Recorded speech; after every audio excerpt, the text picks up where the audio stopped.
Hello, I'm Penny Thornton and I'm talking astrology. On this video, I'm going to be talking all about Saturn in Aries. What I'm going to do is the first part, I'm going to talk about Saturn, the sign of Aries, the general kind of trends. I'm going to go back and look at when Saturn was in Aries before. I'm going to talk briefly about the Saturn return, first, second, third, Saturn-opposition Saturn. And then what I want to do is go through Saturn's new position according to all 12 signs. So it's a bit of a tall order, and I may actually end up just splitting it in two, but starting out with me at this point, that is my intention. So let's begin. First of all, Saturn is one of, well, I mean, every planet is important. Every single planet has its role in our lives, in our story, in the story of the world. Every single one has a different set of properties and means something different when they're in transit, going around your chart, or of course via progression as well. But Saturn is really a very important planet. It is the dividing line, if you like, between the things which we know everything about and is accessible to us and is something that we can work within the boundaries of. But when we go beyond Saturn, we get out into space and in the realms of the outer planets, Uranus, Neptune, and Pluto, which is a whole other thing. So this is why Saturn represents the gateway, while Saturn is the limits in the sense of until 1781 and Uranus was discovered. That's as far as you could go. There was nothing beyond that. And so when we look at Saturn and we look at what it means in our lives, it represents all the structures and the boundaries that we need to have in place, in the sense of, you know, if we keep between the lines, we're always going to be okay. And if we go beyond them, then often there is danger. So Saturn has a role to play in keeping us safe. But also we need to look at Saturn being both a fortress and a prison. Yes, with Saturn as a fortress, it keeps harm out and keeps us safe. But a prison imprisons us and prevents us from having our liberty and all those experiences beyond Saturn. So there are many ways we need to look at this planet. Now, the first thing we also need to know is how long Saturn is going to be in Aries. Well, its full stretch is from the 25th of May this year, 2025, right through until the 13th of April, 2028. But it's going to come back into the sign of Pisces from the 1st of September through to the 14th of February next year. So, you know, that the fact that we have a big stretch is the thing we need to consider, although of course it makes a difference. If babies are going to be born in September and October, they'll have Saturn in Pisces, not Saturn in Aries. But for the purposes of this video, we're going to look at that whole stretch of time and what we can and should expect from it. But first, let's have another look at what Saturn represents. And a great clue as to Saturn's nature lies in mythology. And in Roman myth, Saturn was the god of agriculture. And the temple of Saturn in ancient Rome housed the treasury. So it was a very, very important god.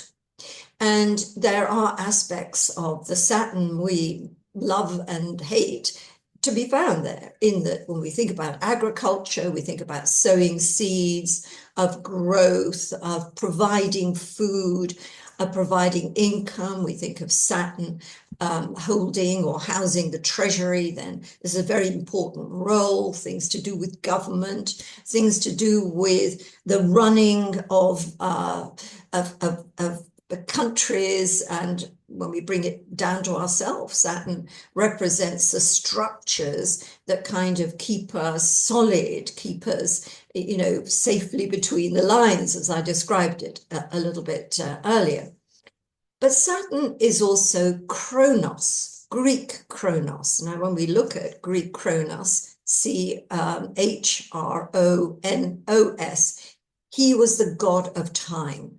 And this is a very important factor that we associate with time, with Saturn. The idea of time and timing, so that things come together in time. Time, everything, it comes around in time, which is where we get this idea of karma, that in the process of time, then things have to be answered, things come around. And we also look at timing, because Saturn has a really interesting role in that there is a right time for something. And again, we get this idea with the harvest, a time to harvest the seeds we've sown, but in a different kind of way, in things that can come about because they are meant to happen and the timing is right.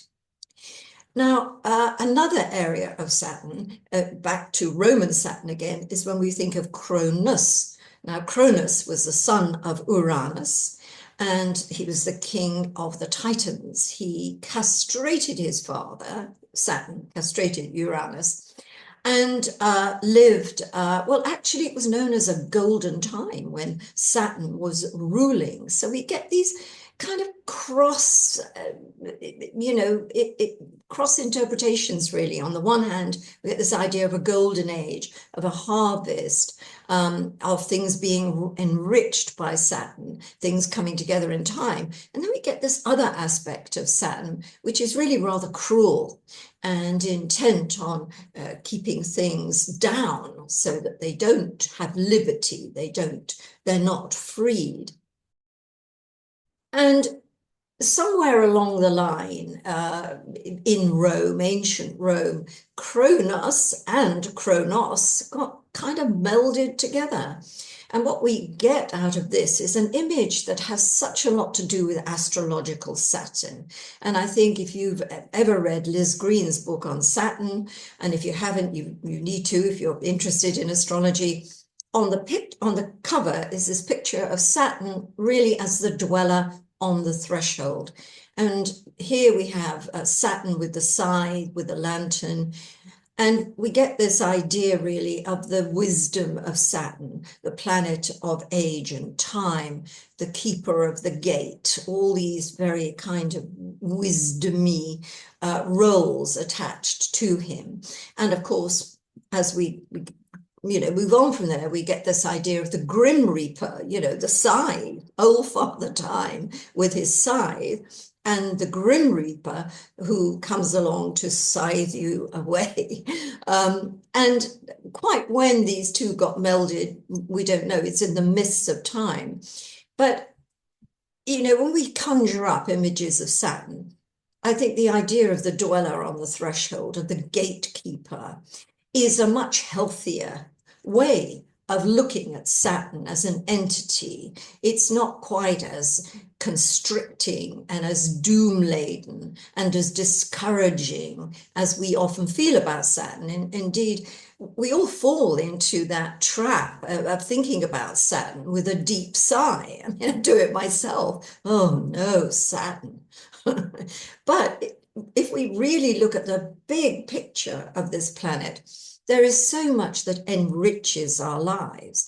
And I think another role that Saturn plays in astrology, and this is aligned to Jungian psychology, is Saturn in its role as the shadow, that which is part of ourselves, but we repress, we don't like it, we ignore it, we push it down all the time. And what happens when you do that is that it keeps popping up in the guise of other people and of situations that continue to present us with the parts of ourselves we find difficult, with the things in life that we really find very difficult to do, to adapt to incorporate in our lives. But of course, that's what it's all about. If we move slightly away from the idea of the shadow, what we fear we keep running into in our lives, it's also this idea with Saturn that, yes, we are put to the test with Saturn, and any weaknesses that we have are going to let us down. But of course, the purpose behind that is to strengthen those weaknesses.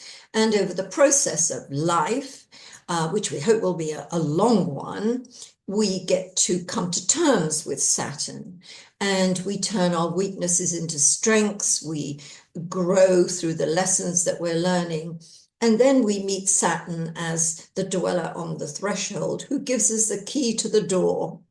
And from there on, we find a sense of liberty, and a lot of rewards that we've been working towards come along. And I find it quite interesting that when we think of reaching the age of 18 or 21, I mean, it's 18 now, it used to always be 21.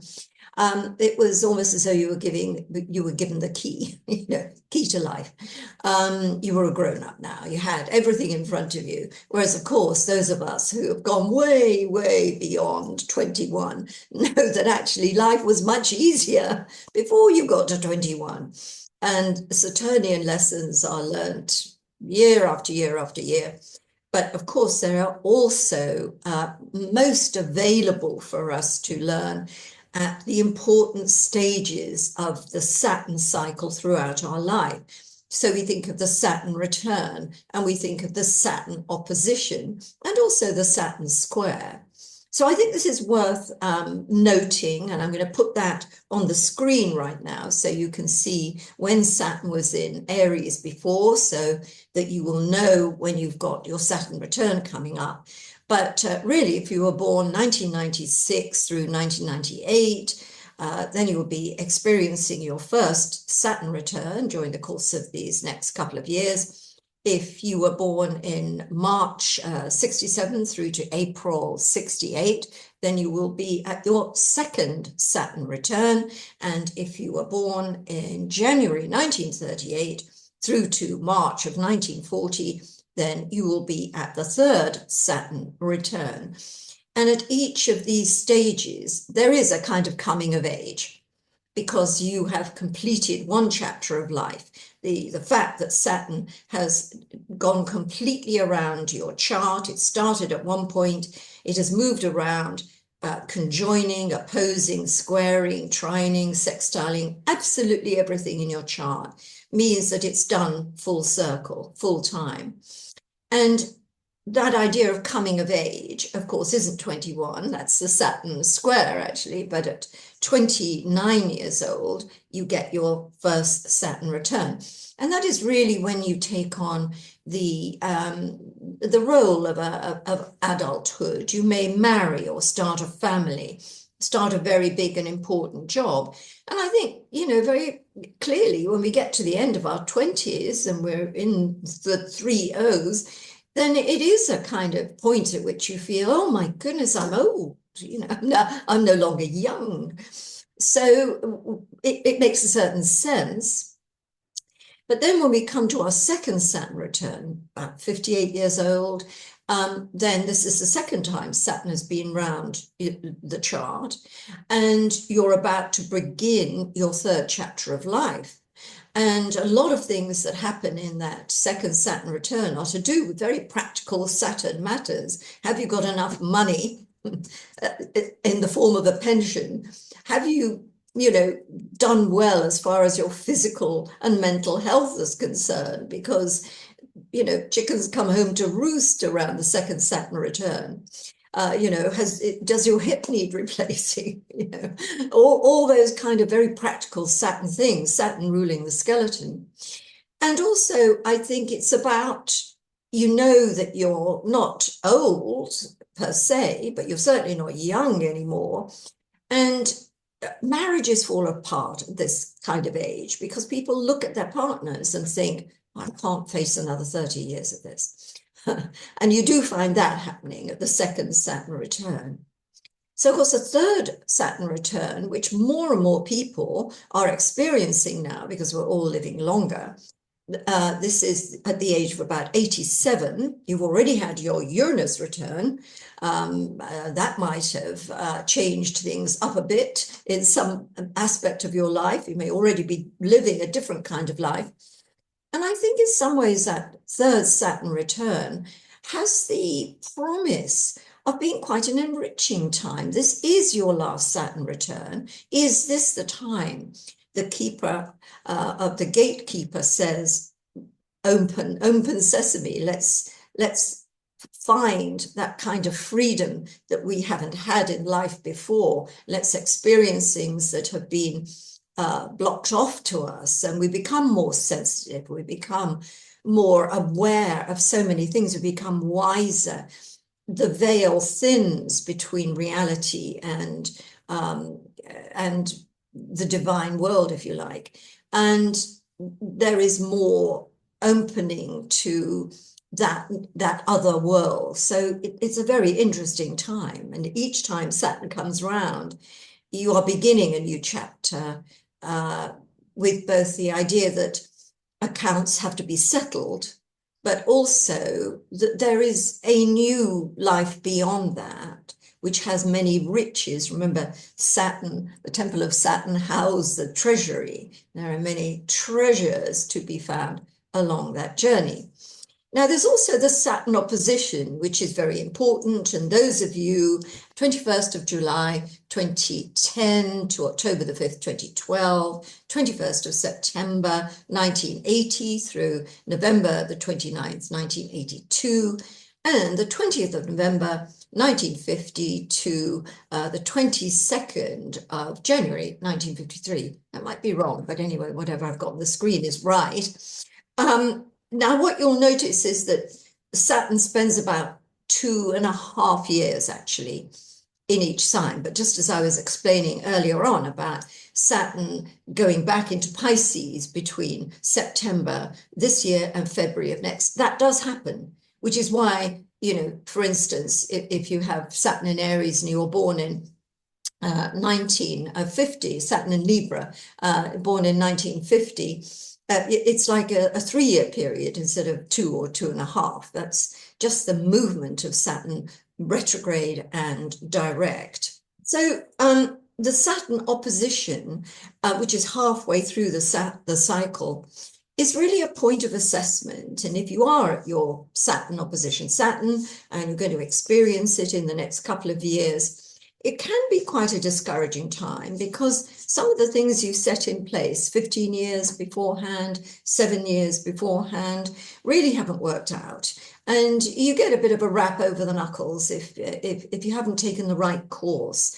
And it's also, I find with Saturn in particular, that you have to really, I don't want to say accept failure, but accept what hasn't worked, but in a way that you don't start blaming other people or blaming something out there. You think about things like time and timing, and you think about, was I prepared for this? Did I do enough? What do I need to put in place if I am to achieve that end again? So the reference point is always back to you. And yes, sometimes there's no two ways about it. People do get in our way, and circumstances are responsible for all sorts of things. When you think about what happened in lockdown, how many young people's futures were really damaged by that because they couldn't go to school, they couldn't take their exams. So there are lots of things that happened that really aren't your fault. But of course, it's what we do about them that's important, so that we say, okay, well, I can't change it.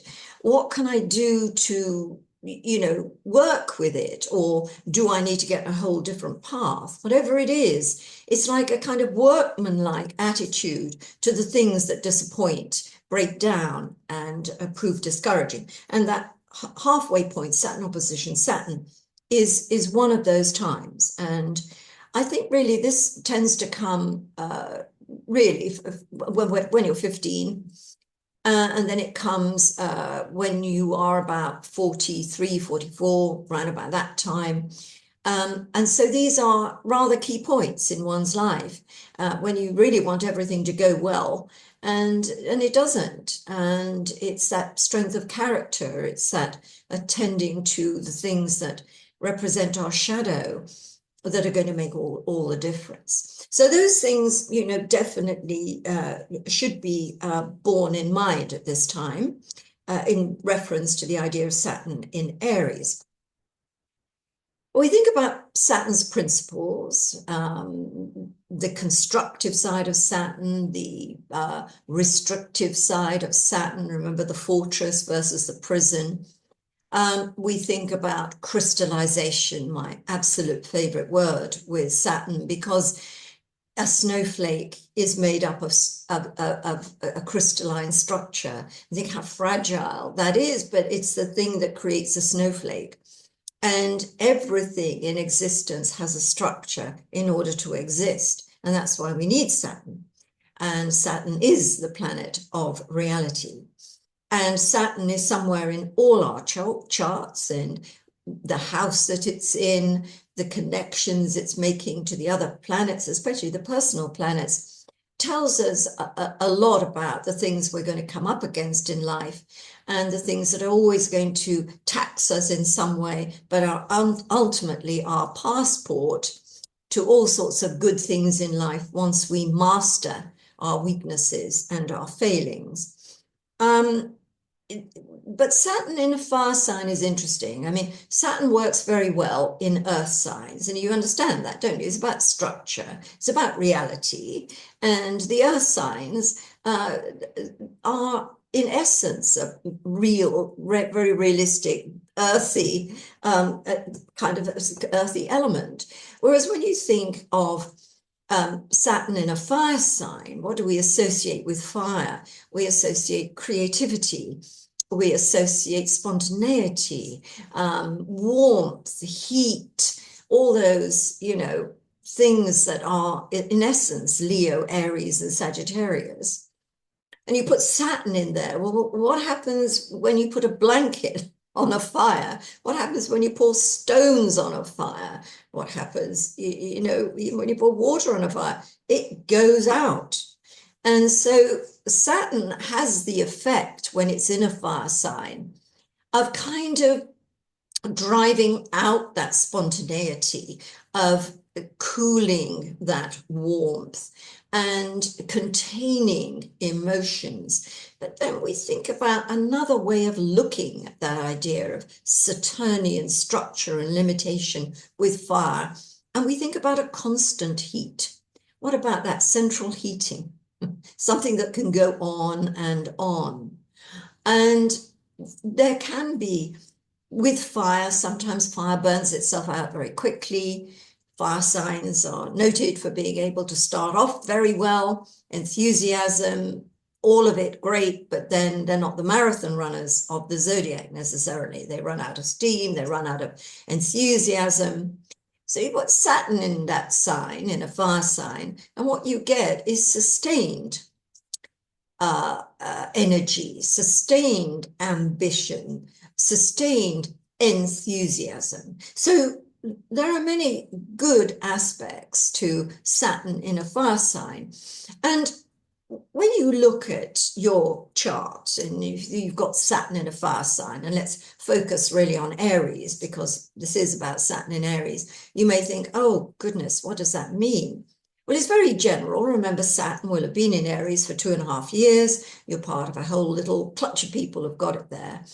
The more important factor is what house it's in and the aspects it's making. That's going to be your primary source of information about how Saturn works for you, what you have to deal with. But just generally, maybe Saturn in Aries, as a general trait amongst people with Saturn in Aries, is that kind of controlled fire, and is the tendency to put out other people's fires.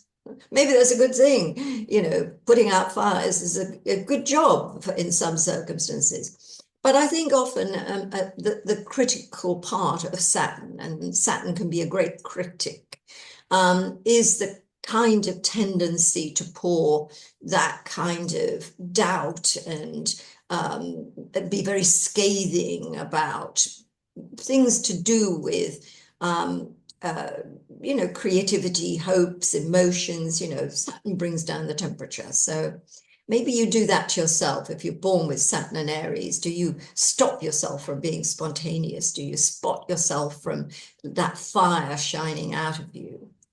Or do you stop other people's? It's just a question to ask. So what we also, I think, need to look at that will sort of, oh no, you know what I want to talk about before I talk about that is something very interesting. I was at this conference, speaking at this conference in St. Albans a few weeks ago, and Rick Levine was also speaking, and he talked about Jupiter and Saturn. And he made a very, very interesting point. I found this fascinating. And this is to do with the symbol of Saturn. When we look at the symbol of Saturn, we have the cross of matter, and below it, we have the semi-circle of soul. And in other words, this is sort of saying that reality over you know, things that are real, things that are of the material world, are important when we're looking at Saturn, as opposed to things of the heart, of the soul, of the spirit. The cross of matter dominates. But interestingly enough, as he pointed out, that really letters, the letters that form words in a language, if we go back in time, or in a way, not even back in time, when you think about Chinese symbols or Japanese or Cyrillic symbols. I mean, these are all nearer symbols, aren't they, as opposed to letters? And letters came into being right back when the time of hieroglyphs, way back before that. The formation of letters came from symbols, and it would have been a symbol like the cross and the semicircle. This is how language and letters were formed. And if you sort of look at, I mean, Rick was talking about Saturn with the sort of semicircle of soul being a little bit more like an S. And if you do the mirror image of that, you get the letters S and T. And he was pointing out that so many of the Saturnian principles have this sharp sound in them. And he was thinking about constrict, you know, the restrict, strife. So many of those words have, in the letters, have the Saturnian symbol in them. And also, if you draw the Saturn symbol like I draw it, with the semicircle of soul looking a lot more like a C, you get a lot of words as well. So you get constrict, restrict, strict, crystallization. You know, it's interesting how the Saturnian sound formed by the letters is also the symbol of Saturn. And I just wanted to drop that in because I thought this is really, really so interesting. So onwards, and now let's have a look at what we might expect from Saturn in Aries in terms of what's happening in the world. Well, I mean, what do we know about Saturn? We know Saturn is structure. We know that Saturn is about rules. It's about boundaries being very important. And when we think about Aries, we think about Aries, the warrior. We think about that Mars rules sign, which is to do with action, aggression, ambition, leadership. And, you know, when we look at a strong Aries or Mars factor in a natal chart, we're often looking at people who excel at sport, who are active. And Aries, Mars, strong Mars, often find in the charts of surgeons who have to cut through. So it's very interesting. We get this impression of Saturn in Aries then is either it's going to be very good news in that there is a kind of something solid, something real coming out of these kind of activities. So we might see some extraordinary feats of physical strength. We might see great courage, courage in action. We might see great breakthroughs in surgery, for instance. I mean, there's lots of ways we can look at this. But I think, too, when we get this image of warrior Aries with Saturn, who is unbending and keen on the idea of, you know, you don't go further than this point. We do get this image then that there is war, that there are battles to be fought. There may be brave leaders coming into being, but it's a harsh kind of set of images, I think. And of course, we're rolling into Saturn in Aries on the 25th of May, in the middle of a lot of conflicts. In fact, I'm recording this on the 11th of May, and it's very interesting because there are rumors that tomorrow, on the 12th of May, which is the full moon in Scorpio, and it's opposing Uranus. Uranus is in the mix there, that there may be some real progress made with the idea of a ceasefire between Russia and Ukraine. That's what's rumored as I am speaking to you.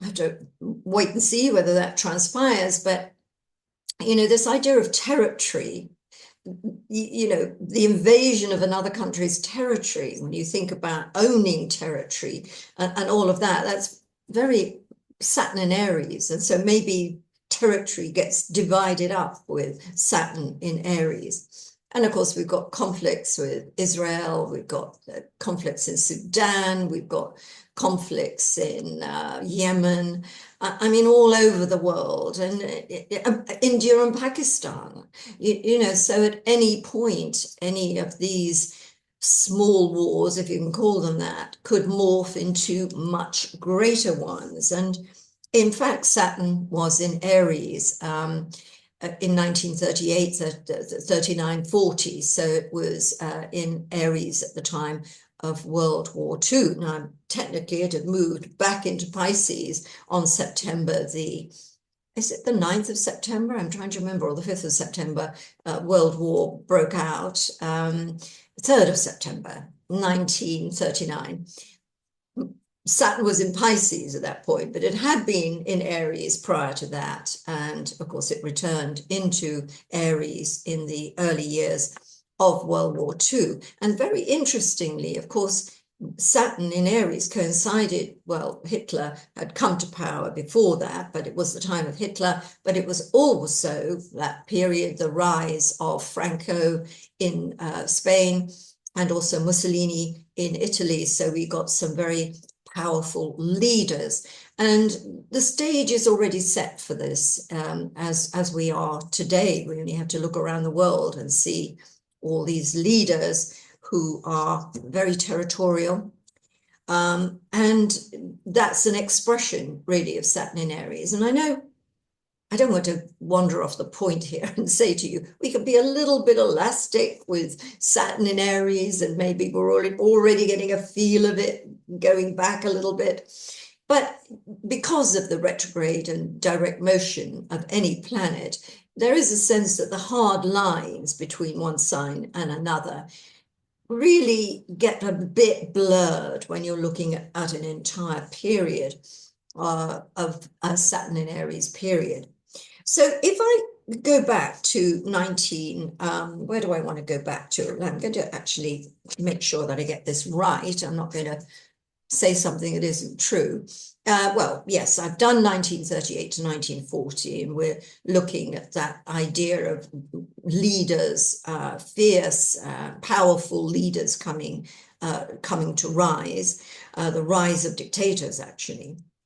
If we go to 1967 to 1969, this is another interesting thing about Aries as a sign. Aries is always first. It's the first sign of the zodiac. It gets off at a crack. You know, it's going out the gate 100 miles an hour.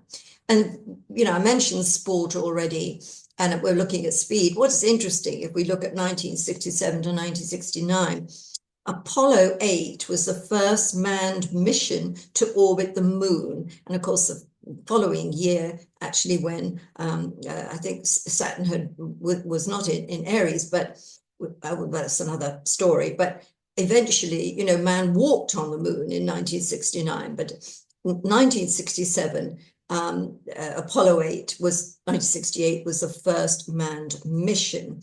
And it was also the first test of Concorde, which was a supersonic jet. Sadly, well, actually, I think they're bringing Concorde back, but it was the most incredible plane. It flew faster than the speed of sound. And of course, Vietnam was happening at that period of time.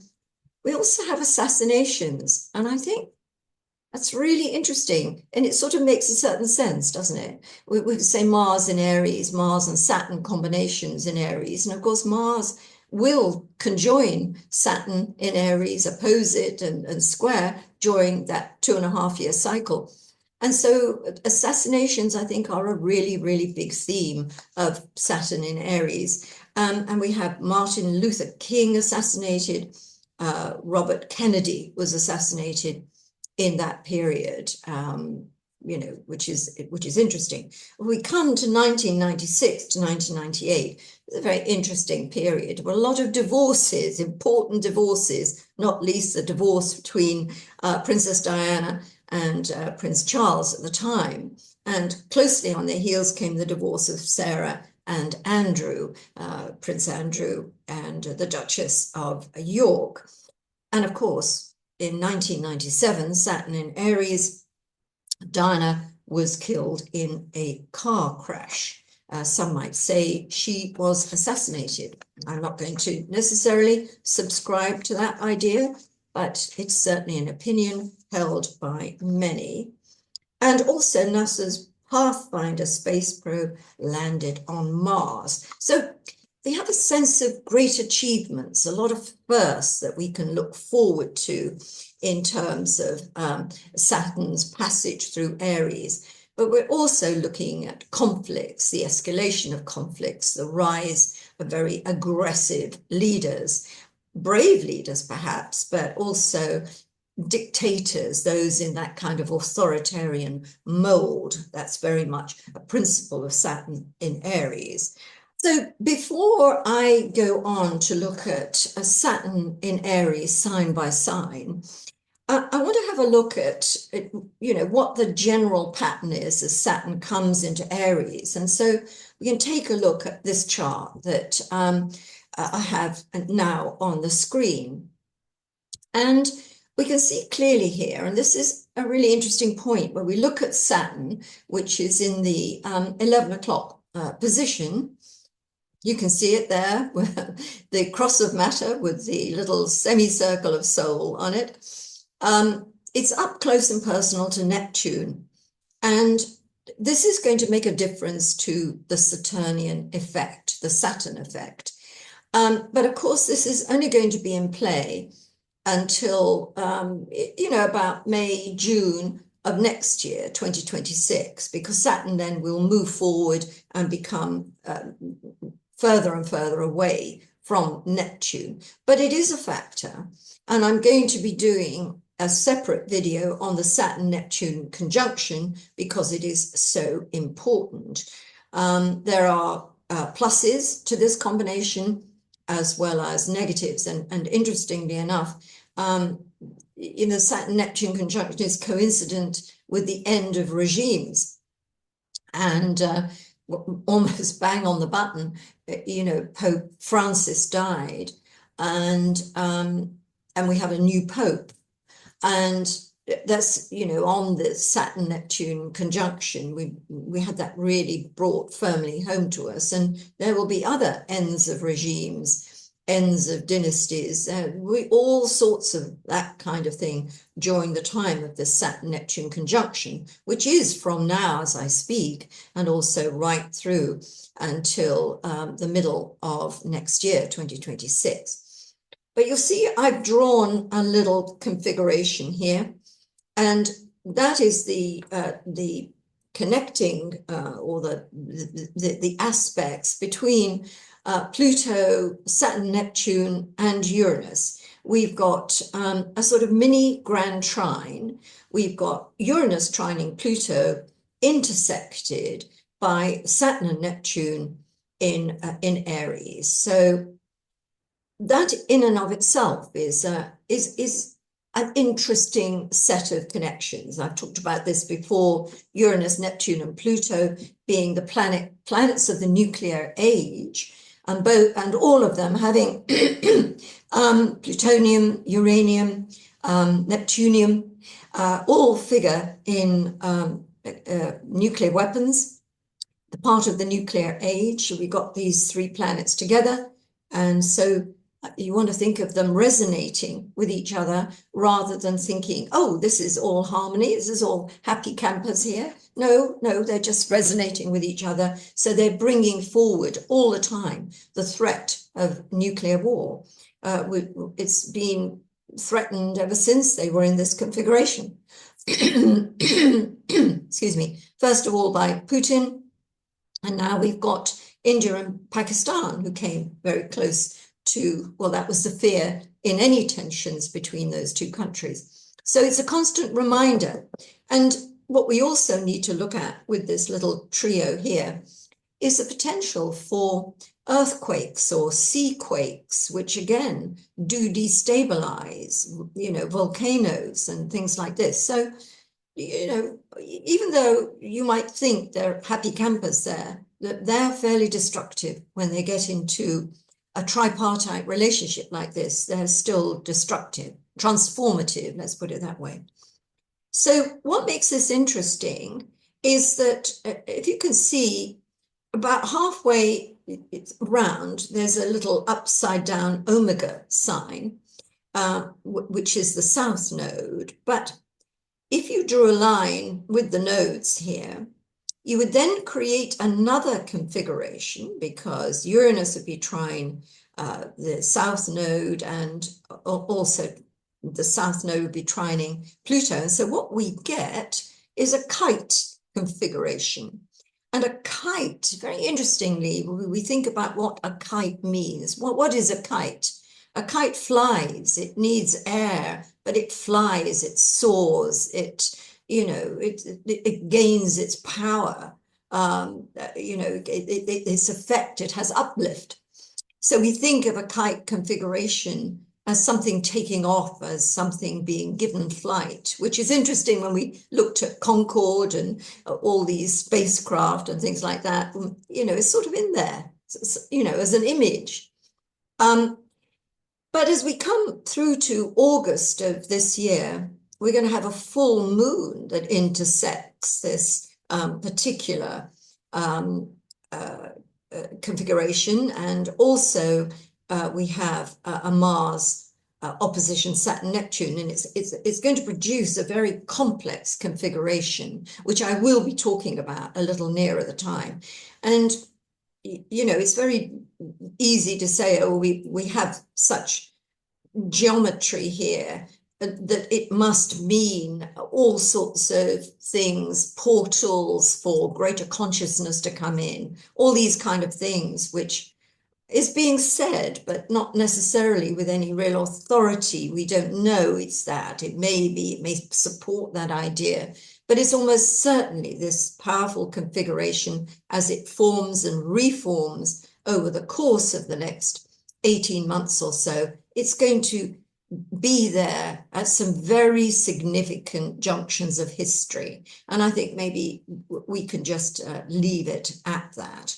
But yes, I just wanted to show you how that looks. And I don't draw anything else from this, whether the moon is in Taurus or Mars is in Leo. That's not really the point.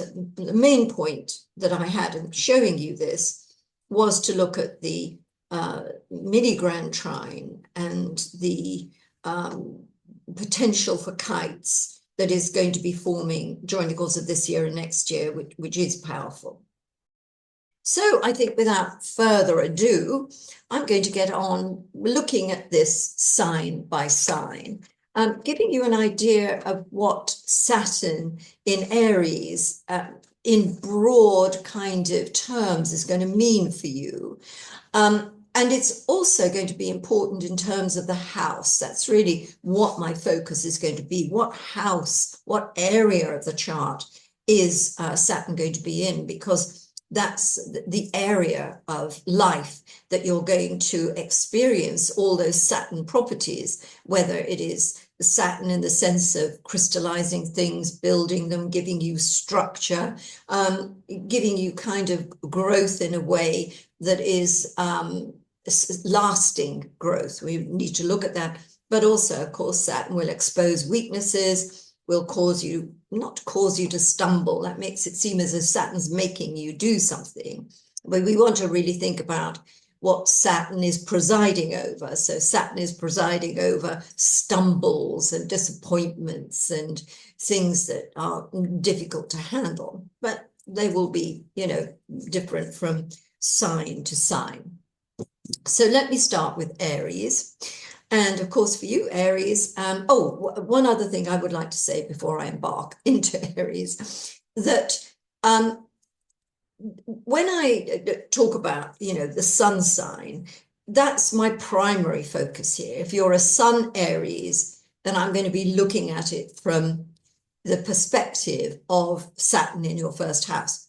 But of course, if you've got Aries rising, you'll know that, and you'll know that Saturn is in your first house. So I would advise looking at the two interpretations on this video. So you look at Saturn, you look at Saturn in terms of your rising sign, wherever Saturn may fall, whether it falls in the fifth house, but also Saturn in your sun sign. Okay, very important that I get that out there. So Aries, of course, this is a big moment for you. And even though we look at everything that's happening in a chart, you've got Jupiter maybe going through your 10th house, you've got a progressed Mars on Venus, you've got all sorts of things going on at this time. It won't just be one thing, Saturn and Aries. It is going to be a very important background. The first house, Aries sun, your identity, means that the prospect of gravitas is very much to the fore. And gravitas means being taken seriously, acquiring a kind of dignity and wisdom and strength that other people recognize too. And almost always, wisdom, strength, dignity come through circumstances that are a trial. And the trials can be anything. They can be physical. You may have a debilitating condition. They can be financial. You may fall on hard times. You may struggle to find recognition in your career. You may struggle to have a baby. You may struggle in a relationship. Whatever the struggles are, they are the source, or they are the route through which you will acquire dignity, wisdom, gravitas. I think the very fact that Saturn comes into your sign should be a wake-up call. And the first thing you do is remind yourself that Saturn is the planet of reality, and that rules have to be obeyed, and that things have to be in order. That's what Saturn demands: law and order, rules, limits, boundaries, weaknesses to be strengthened. So the first thing you do is just check that you have everything you need to support your life. Do you have enough money in the bank? Especially if you're at the second Saturn return, this is hugely important. Do you have enough to live on for the next 30 years or however many? So it's about looking at the structure of your life and making sure it's strong enough to support you. Where you live, what your income is, and those kind of practical things, insurance policies, making a will, making sure that you're not going to cross the lines when it comes to, you know, with the things that we do sometimes, quite without punishment. You know, we speed on motorways, we run a red light. Well, you can't do that with Saturn in Aries. I promise you, you'll get a ticket. And that's just a sign. And you have to keep within the rules. It's most important. If you transgress, then you will be punished. And even if 100 other people have done the same thing and everything was fine for them, it won't be fine for you. And it's the same really with anything. A minor health problem, get it seen to. You can't ignore your health if you've got Saturn in your sign.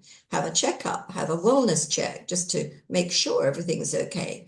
Same thing with dentistry. Make sure that everything is fine.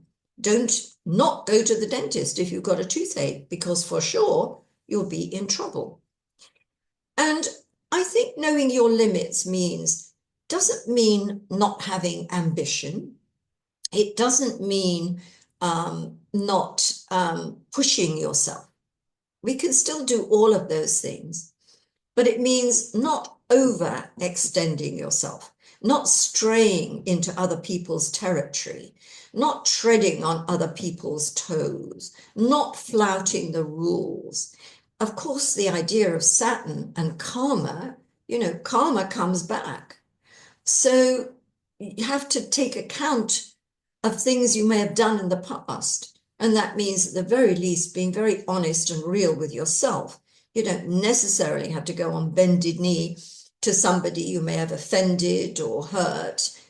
Might be a good idea. But at the very least, being honest enough to say, I didn't do good there. And of course, anything that represents a weakness, as you're listening to me, and maybe once you listen to me, you might go and do a little check through your life and think, where are my weaknesses? What might not support me in the coming 2.5 years? What of my resources do I need to replenish? What things do I need to stop doing? What things do I need to start doing in order to build my safety circle, if you like, around yourself? Now, Saturn in Aries can make us beat ourselves up unnecessarily. And so there is that fine line between looking at your faults and strengthening them, or, making sure that you overcome them, and just unnecessarily saying, oh, I'm a bad person. Oh, this isn't any good. I'm hopeless. I'm useless. Well, that's no good at all. And that isn't what Saturn in Aries is all about. But there will be that tendency, especially if you fail, you don't get the job you want, your relationship breaks down, all those things that don't happen. It can make us feel as though we're failures. Well, everybody fails. Absolutely everybody fails. And the difference between those who become what we see as successful or have happy lives are those who manage their failures well. And I think that's a task you should set yourself, that in the event that things don't go well, things do not go forward as hoped, that you manage your situation well. And this idea of beating yourself up, we can actually look at ourselves in the mirror when we've got Saturn in our sign and see only the flaws. Where did that line come from? Look at those bags. Look at my saggy tummy. Right, that's all Saturn in Aries, really. Well, I mean, you could do something about it if it's doable. Maybe that will make you feel better. But on the other hand, remember, it's Saturn in Aries. You're probably better waiting till Saturn has gone through Aries to then realize, well, I don't know what I was thinking of. Nothing's wrong. Everything's great. But of course, we want to fix things if they are really, really wrong. And coming back to the idea of health again, it's very interesting that there are a lot of things that happen with bones with Aries. And Saturn in Aries. So it may be a period in time where you need to be careful of yourself so you don't break bones, or a time when you may need a hip replacement. Obviously, Not if you're, 29, but maybe if you're 58 or 87, there could be more of a likelihood of having problems with bones. So there are very practical things to keep in mind with Saturn. But what also Saturn does is bring rewards. Remember, this is about the harvest, and you can get a really rich harvest with Saturn. And the efforts of years and years come to fruition. Will be a bit of a mixed bag because Saturn is going to go through Aries for 2.5 years. So you will have your disappointments, but you know something, Aries, you will also have your successes. So we come to Saturn in Taurus.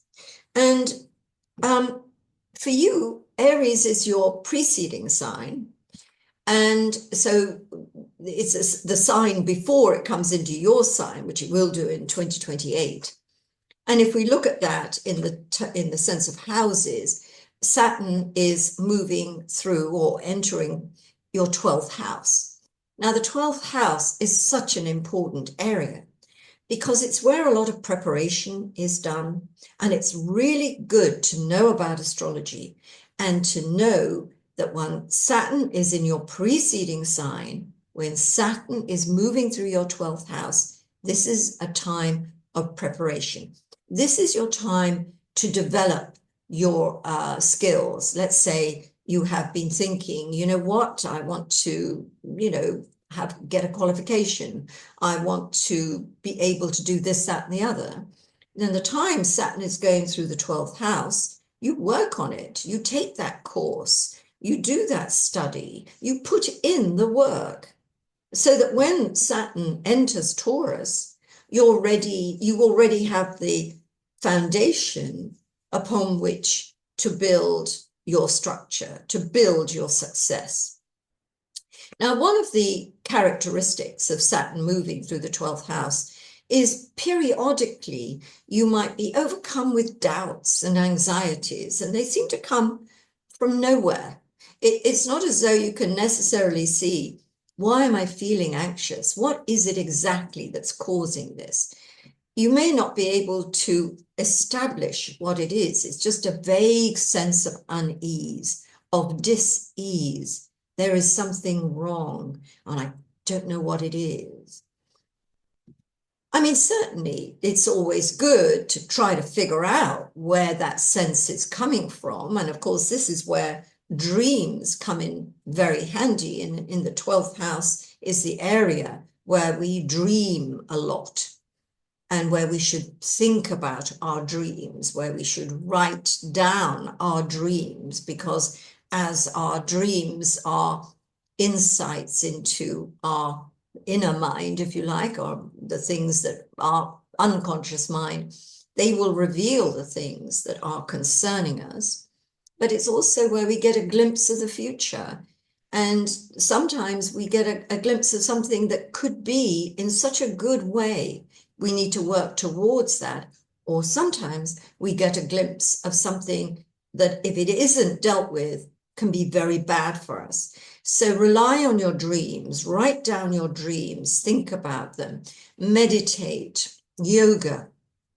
All these things are really helpful when you've got Saturn moving through the 12th house, because they will illuminate, educate, and give you such an insight into your inner world, which is where everything in your outer world eventually comes from. That's why it's so important. We're also looking at, fears, anxieties, but also some of those fears and anxieties are attached to health. This is another health area of the horoscope. So it is really, really important to attend to anything that's worrying you. I mean, far better you get something seen to than you allow it to continue to worry you, because then you can fix it and address it. And it's also a time, while Saturn is moving through the 12th house, that you should focus on getting fitter, stronger, healthier, mind, body, and spirit. That's that area.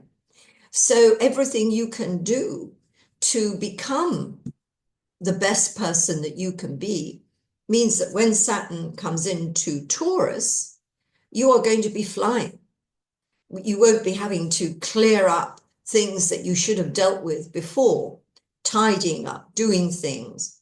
And when I think about, Saturn coming into your first house, and it depends what age you are, but if that also coincided with your Saturn opposition or your second or third Saturn return, during the time Saturn is in the preceding sign, is a time to make sure you've got a health plan, that you've got a pension, that you've got some savings, that things that you need to rely on are going to be in place for you.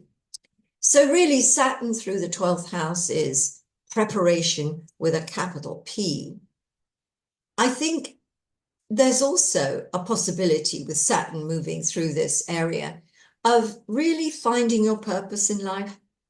And since that is often tied up with a kind of sense of your spirit, your spiritual purpose in life, that can be a very rewarding factor.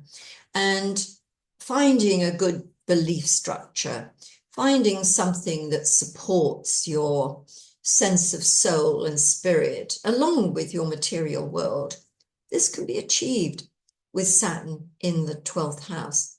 As I said in my earlier discussion on Saturn, Saturn is not all bad. In fact, in many ways, he's a real good guy.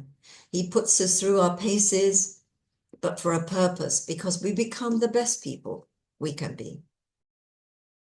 So if I come now to Gemini, Saturn will be moving through your 11th house while it is in the sign of Aries. And the 11th house is a sign or is a house where we find collaborations. And collaborations are truly important to our well-being, our success. And we have to learn about working as a team. We have to learn about the strength of the group, the collective, as opposed to the individual. So it is a lesson in dropping the ego, or there will be many lessons in having to drop the ego while Saturn is passing through your 11th house in Aries. Part of the problem we have when we have to work with other people, or we have to get together with others and, be part of a club, be part of an institution, or whatever it may be, is that obviously we are different people, we have different ideas. And if, our ideas differ from other people's, we feel threatened. And then our ego comes out and says, oh, I'm not having that. And you end up with all sorts of issues, especially when working in groups and teams. And it's about dropping the ego. It's about saying, okay, I'm going to remove the ego. I'm going to get beyond that. I'm going to look at that bigger picture. I'm going to look at everybody's working together or being together, everyone's interests, everyone's shared goals. And I'm going to put that first and me second. Now, it's very interesting in this area as well that the shadow is often confronted, and you are the one who ends up being the shadow of a group. In other words, you might have got on with people and your teammates, and whenever you were with a large group of people, you may always have been popular. Things have gone really, really well. But hey, presto, Saturn goes through the 11th house, and you're the one who's blamed for everything, who everybody feels is the weak link in the chain. And that it's almost as though there's nothing you can do, because you see it quite clearly as being a collective fault, or even someone else's fault, and it's not you at all. But somehow you are the shadow. Everyone else's problems are focused on you. You are the butt of everyone else's problems. So there are two ways to handle this. If it happens from time to time, you could say, look, I'm not having this. I'm not happy in this group. I didn't, come into this collective and expect to be treated like this. So guess what? I'm going. But the thing is, you'll be taking Saturn with you. And that's worth remembering. And there could be ramifications from leaving a group, that the word will get out, and that will actually make the next thing that requires a lot of people involved in it equally as difficult for you. So I'm not saying you should stay in a situation where you're being bullied and it's very unpleasant, even dangerous. Of course, you must get out. But you must remember you're going to take Saturn with you. And so there is still this sense that when you're working with a lot of other people or being in a group or in a collective of any sort, you're still going to encounter some Saturnian lessons. But if you choose to stay, what you really have to do is, as long as you see what's happening and you understand that this is some product of what happens when there's teams of people or groups or businesses or whatever it else, and there's always got to be a shadow and it's your turn to actually experience that, is almost finding a dignity in it, finding a way to work with it. And it doesn't mean being relentlessly cheerful all the time, because that in and of itself becomes another reason for people to point a finger at you. What you really want to do is just take it matter of fact, work with it, manage it, talk about, going to deal with that, let's go forward. So that you find your time in this role as purposeful and meaningful, because it is just an exercise in how it feels to be the shadow. Plus factors. I think we all need some kind of sense. Well, let me try it another way. We talk about finding our tribe, don't we? And it's such a good way of looking at it, because when we find our tribe, it's like, oh, come home. How terrific. That's great. And that's often associated with the interests we have, the passions that we have. And I think with Saturn moving through the 11th house, then it is possible to, you remember, Saturn is about structure, it's about building, it's about, something being solid.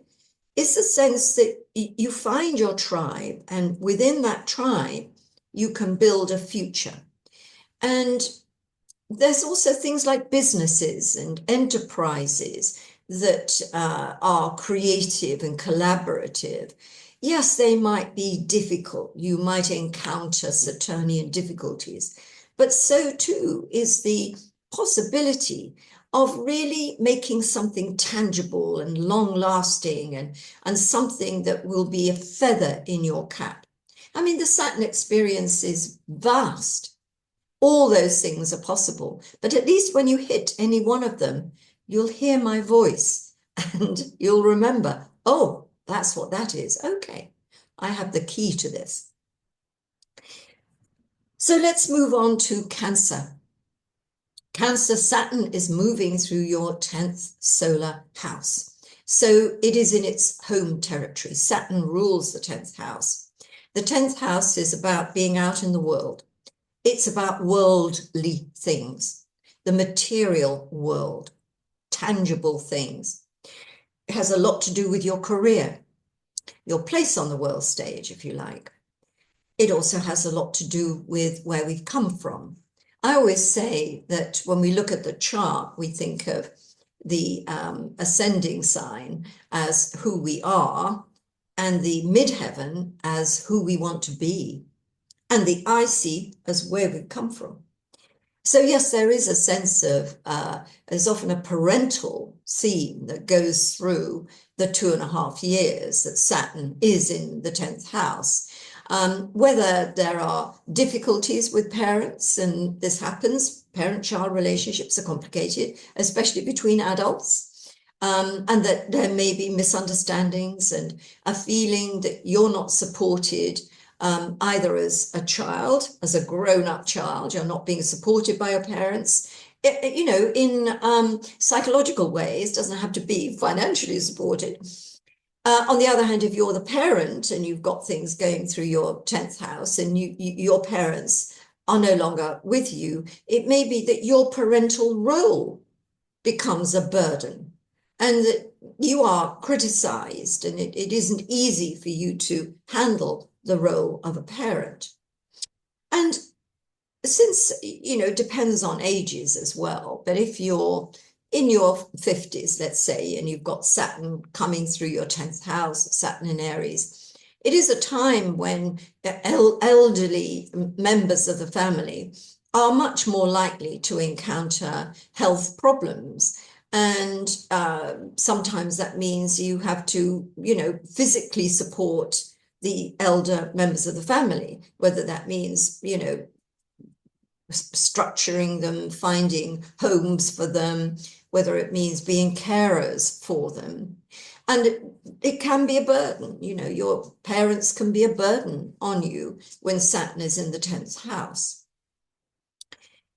But of course, Saturn is also recognition. I remember I talked about in the first part of this video, the idea of reaping the harvest, and also of the Saturn is the treasury, which implies riches, that you can achieve great things on a Saturn transit of your 10th house. You can get a very important role. You can become a CEO. You can become a famous person, even a leader, all sorts of things. The mantle of responsibility falls on your shoulders, and it can be the years of efforts to achieve what you've been aiming to do come about with Saturn in the 10th house. But at the same time, Saturn in the 10th house can also coincide with failure and losses, job losses. It may be much more difficult to find a position. You may come across, or you have authority figures with whom you don't get on, and people in authority who make decisions that are you are adversely affected by those decisions. It will be very important to get on with authority figures during the time Saturn is moving through the 10th house, because if you don't get on with them, then you may suffer from that kind of authoritarian rule, and you will end up on the wrong side of someone else's ire. It's not easy having Saturn in the 10th. But as I said, 2.5 years, there are going to be many manifestations of Saturn in the 10th house, some of which are going to be great and good, achievement, a sense of really having got there, but also having struggles with authority figures, even having to resign or being made to resign, your reputation being affected by other people's actions and decisions. But then it'll be the journey through there that's going to define you in a new way once you're through the other side of it. And believe it or not, the Saturnian struggles that accompany a 10th house Saturn transit, awful as they may be at the time, once you're through the other side of them, you will say, I've benefited from this. This is the best thing that ever happened to him. You may completely change your course, change your life with the effects of Saturn in the 10th house. But at the same time, don't lose sight of the fact that great accomplishment can be yours with Saturn in the 10th house. Leo, if we look at where Saturn is in Aries for these next 2+ years, we find it moving through the 9th house, the 9th solar house. This is, without question, my favorite area of the horoscope. I mean, yes, Saturn will always bring some kind of struggle, will always put you up against something, but really and truly in the 9th house, it can do some of its best work.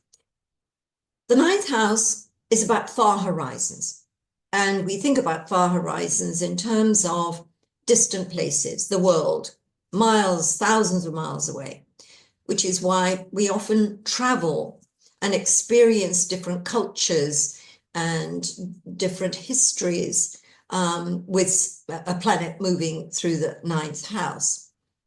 But far horizons are also to do with your far horizons, where you are working towards. And because the 9th house has this kind of sense of, oh, it'll be all right further down the line, and we think about when I retire. When I retire, I won't have to go to work every day. I'm going to be able to do all the things I've always wanted to do. So it's looking at your life 10, 20, 30, 40 years down the line. When Saturn is moving through that area, that's what you need to do. You need to put in the building blocks of your retirement, or where you want to be much further down the line. And I mean, for some people, it's like, I'm going to make my money and I'm going to retire at 35, and that can be your trajectory. The thing is that you've got to build it. Saturn is about building. It's creating structures. So if, let's say, you have this plan for, your retirement or further down the line, and it involves, living somewhere else or doing different things or however you envision it, you've got to look at where you are right now. If you are where you are right now, is your trajectory, are you on trajectory? Are you going to get there? Are you making enough money? Do you have the skills? Do you have everything you need to support that life in the future? And if the answer is no, then during the time Saturn is in this area, you need to build it. You need to get the qualifications. You need to strengthen everything that you need to support your future life. Now, there may be other things about Saturn in the ninth house. You're almost certainly going to have some lesson to be learned from being in a foreign country, or from an international company, or from someone who comes from a distant place or is a different culture. Saturn is about lessons. And because this area of the chart is also about law and justice, you have to be careful about any legal cases you may be involved in. If this is not the time to start a legal case, which could involve a lot of money, because with Saturn in the ninth house, you're the one who's going to struggle to get the verdict you want. Now, if someone else brings a case against you, that's a whole different matter. And of course, you've got to fight it. And justice will be done. Remember that. Remember, that's something else we need to think about Saturn. The idea of reaping rewards, what goes around comes around. And the result usually is what is deserved. I'm just going to leave that with you. But again, I think that's all the more reason to think very, very carefully about going into litigation in these next 2.5 years. And of course, sometimes it seems as though things aren't fair. But then because Saturn is about karma, whatever is coming back to you is from a distant past, and you don't know why you've been thrust in this position and you have to defend yourself or fight a case, whatever it may be, but it is part of your karmic journey. And it has to just be done the best it can be, because whatever karma has in mind, so to speak, is what it will be. Que sera, sera. I think it's very good to learn something, learn a new language, study something that you've always wanted to study, get those qualifications, get into academia and, get your doctorate or whatever it is you want. These are good things to do with Saturn in the ninth house. However, if you already work in academia and you've got Saturn working its way through the ninth house, don't be surprised if things get very difficult between you and your fellow professors, or if you're working in an academic situation, whether the funding stops for a particular project, or whether you're up against, the justice, the courts to get money. There's all sorts of, there will be problems. If you are working in academia, then you are going to encounter some problems.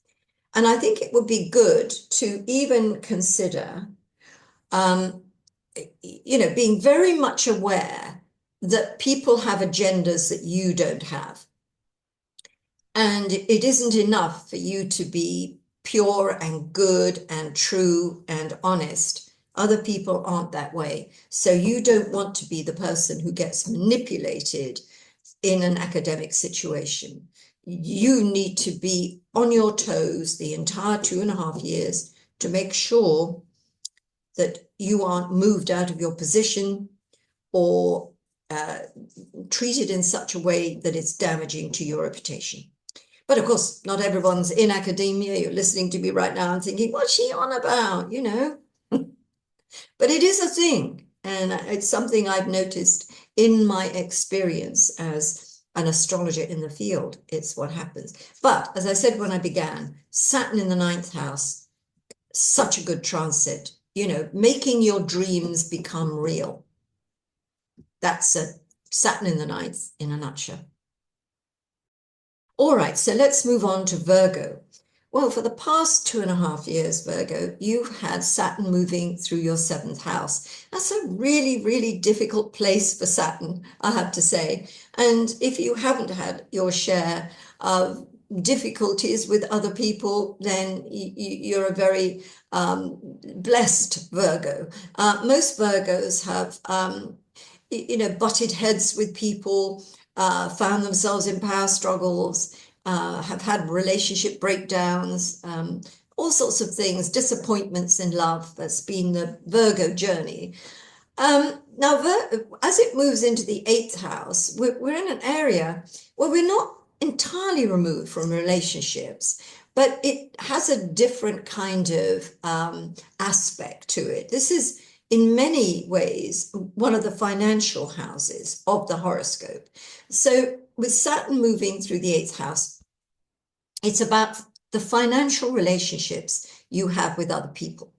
So you can have a financial relationship with your significant other, with your spouse. You can have a financial relationship with your business partner. And you can have financial relationships with mortgage lenders, credit card companies, all those kind of things. Those are financial relationships. So with Saturn moving through this area, it means that people will not be generous. Just think about that for a minute. You're trying to do deals with a company, an organization, or a mortgage company. It's going to be hard work getting your fair dues. You can get it, but it'll be a bit of a battle.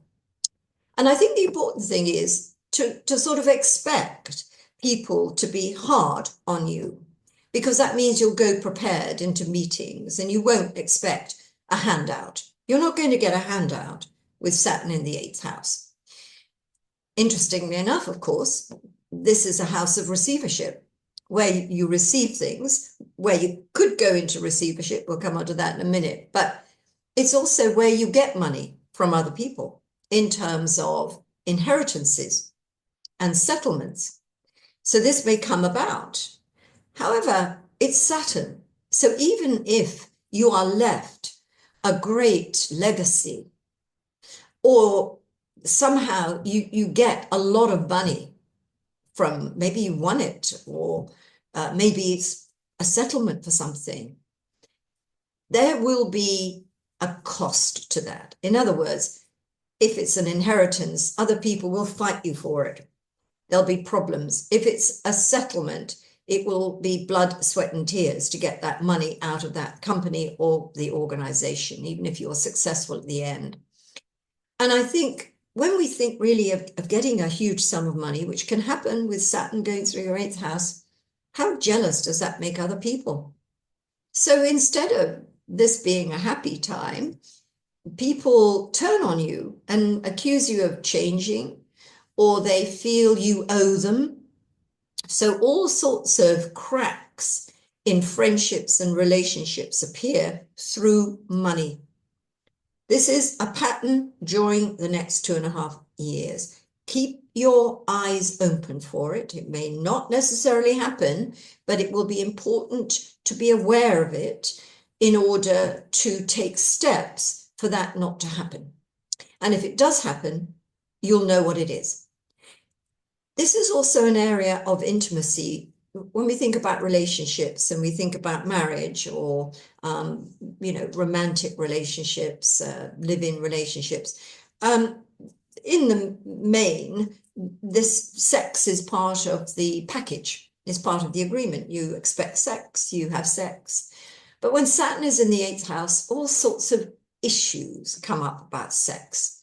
Is it that it dries up? There is no sex between you as a couple, and that's a worry. Or is it that it becomes, you know, not something to be enjoyed? Maybe there's some kind of sense of being manipulated by someone, or one's own needs not being taken into consideration. You know, it's the other person that you're with. That's the driving force. Where are you in all of this? And of course, the important thing is it's about negotiation, isn't it? And I think that's really the key to unlocking all sorts of Saturnian problems in the 8th house is negotiation. And what is a negotiation? It's opening up a discussion line, and that's what you do. You open up a debate. You don't keep it to yourself. You don't pretend it isn't happening. You don't ignore it. You don't just cross your fingers and toes and hope the problem is going to go away. You bring it up. You talk about it. You handle it in a way that you're opening up the avenues of communication, because intimacy is incredibly important. You know, if someone really relates to us at that core level, it's incredibly, it's a lovely thing to have that going well. But it's when it isn't going well, it's awful. And sometimes maybe we have to learn to live without sex.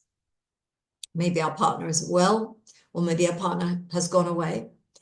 On the other hand, we need to speak up if there is cruelty going on, whether, you know, sex becomes a tool, an authoritative tool, or whether you're being left out of the equation. You need to discuss it, and it's finding your strength, your ability to talk about it, because it's a conversation that's really, really important. But yes, Saturn in the 8th house, I think there's a lot of things once it's gone through the 8th house and you're at the other side, you'll have faced fears, and some of your worst fears will either have proved, you know, pointless, you know, foundless. On the other hand, if you've had to face your worst fear, you will have got through it. And how strengthening is that? Half the time we think of something, we think, oh, that can't happen. That's terrible. If that happens, well, you know, I won't survive. But it happens, and guess what? You do survive, and something really amazing comes out of it. That's also part of the journey for Saturn in the 8th house. Let's now come to Libra. Now, one of the things we say about Saturn in Libra is that it is exalted in Libra. And to a certain extent, we could also say Saturn is exalted, works well in the 7th house. However, it's a difficult planet in the 7th house, because the 7th house is all about relationships. So this is where we are one-on-one with someone. Now, we can have close friendships, we can have very close family relationships, we can have close working relationships, business partnerships. But by far, the most important, in a way, are things to do with our heart, where we are married, or we have a live-in relationship, we have a significant other. So Saturn through the 7th house has several ways of working. It can solidify a relationship. So a lot of people get married with Saturn in the 7th, and why not? Because a marriage is a formal, legally binding relationship. And who is better, able, equipped, fit to preside over that in an astrological sense is Saturn. So Saturn going through your 7th house, you can look towards marriage. And if you've been living with someone for a long time, or you've been with someone for a long time, probably is a good idea to get married with Saturn in the 7th house. However, the reverse can be the case. And what happens is that a relationship, a marriage, a long-term relationship can go through a very, very difficult time. So that it may be the partner who has trouble in some ways, and that impacts the relationship. Maybe the partner loses their job, or maybe is unwell, or maybe has things happening in his or her life that sort of make him or her not the partner they once were. And of course, that impacts you, it impacts the relationship. And a certain distance can build up between you and a partner. And if that distance isn't bridged, it means that the relationship will end. So Saturn in the seventh house can also coincide with divorce, with the end of a relationship, and with very difficult times for relationships. But as I said before, it can also cement them. And of course, if you go through a difficult time with someone and you come through the other side, it makes you stronger as a couple, makes your love worthwhile. So it does apply. It's just the outcome is going to vary. Now, of course, there's karma always with Saturn.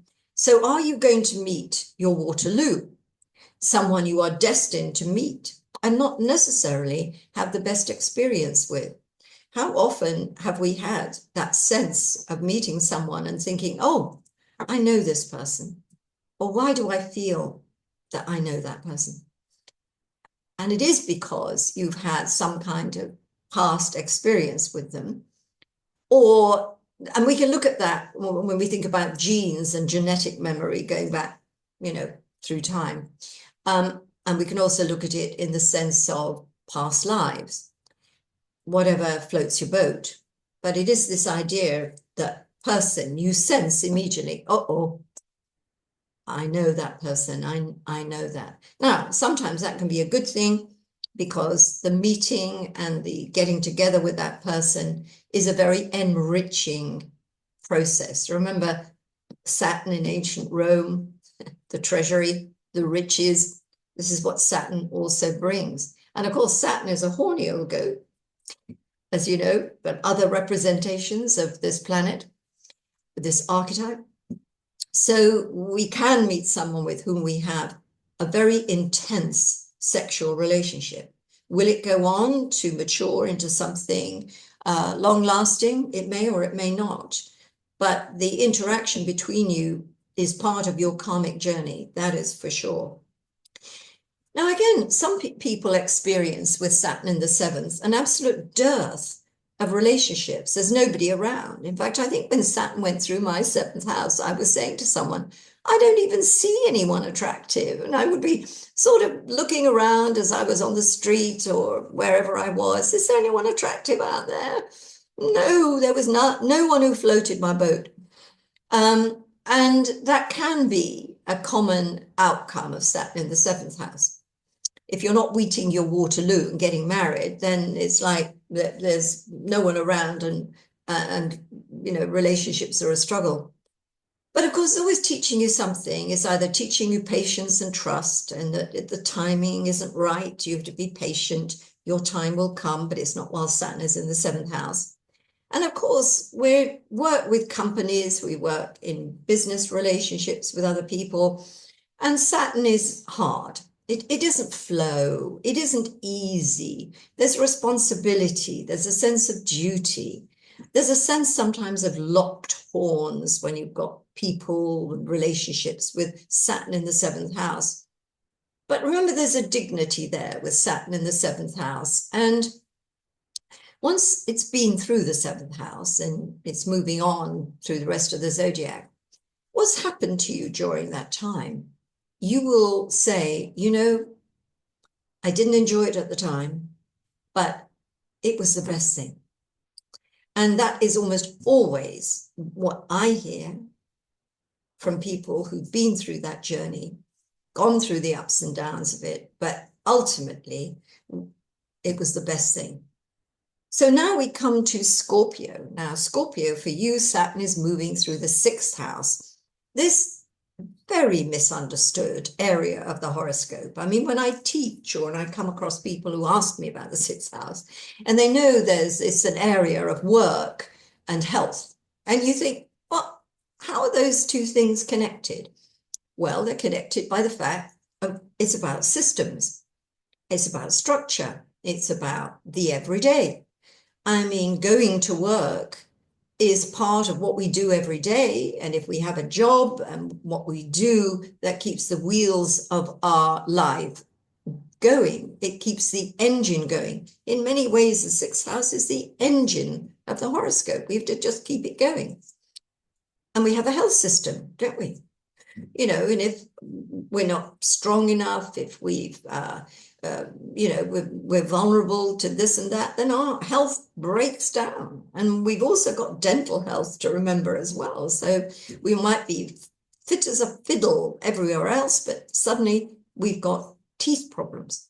So Saturn, in the sense of what it's doing as it's moving through the sixth house, is saying, pay attention. The small things in life, the things that you think don't matter, are the things that matter. So it's paying attention to everything that you're about to dismiss. So when you catch yourself saying, oh, that's not important, wait a minute, hold it. That could be the thing that is very important, whether we're talking about your health and well-being, whether we're talking about working life, whether we're talking about the whole structure of your life. Now, in this area of the chart, we also find our purpose. And Saturn moving through here can do one of two things. First, it can make us feel as though we don't have a purpose and that that's a real burden. If only we knew what we were here for, if only we had something that made us feel that we are here for a reason, then you'd be okay. And Saturn somehow denies you that feeling, that thing that would do that. But of course, what Saturn also does is bring it into reality. And I think ultimately, either during the time Saturn moves through the sixth house, or after it has gone through the sixth house, there is a sense of saying, you know what, I get it. I just get it. I get what my life is about, and I get it. The other thing is that the sixth house is about service. And one of the things you'll hear everybody say, especially linked to the idea of life purpose, is that a purpose is in really helping other people, is in putting other people before ourselves, is in being available of service to others. And Saturn can make that journey clearer to us, and we are more aware of the fact that we are of service to others and we make a point of it. Or it can be that for one reason or another, we are obligated to other people. So, you know, suddenly we become a carer. Suddenly, you know, we're the dog's body in the office. Suddenly we've got a problem here that means it's interfering with something that we'd taken for granted. And I've talked about this on other videos, this idea of the duty of love. We do the duty of love in the sixth house, and there's no more, the opportunity to do that is very obvious when Saturn is moving through the sixth house. And I remember pointing this out to someone many, many years ago, who was very disappointed about somehow the relationship not having the joy that it once had in it. And somehow the whole routine of life had got in the way of the joy of being together. And at the same time, there were demands on him to attend a certain function or do something for a relative. And there was a lot of complaint and resistance. And what I was able to point out was that love isn't just about being happy together and being in bed together and doing things that you enjoy and every day waking up with that sense of I'm with the best person in the world. Also, sometimes it's about doing the duty of love. You don't want to do that. It's either a responsibility you don't want, it's something that you don't like, why should you do it? But you're doing the duty of love. And that's something to bear in mind, Scorpio, as you go through this period. When something becomes a burden and it's linked to the family or to your lover or to your spouse, whatever it may be, remind yourself, is this the duty of love that I have to perform? Because in doing it, you get that reward from Saturn. Remember, you reap a reward with Saturn. And although we shouldn't think about being rewarded for the duties that we do for others, that sort of rather negates the whole idea of doing it.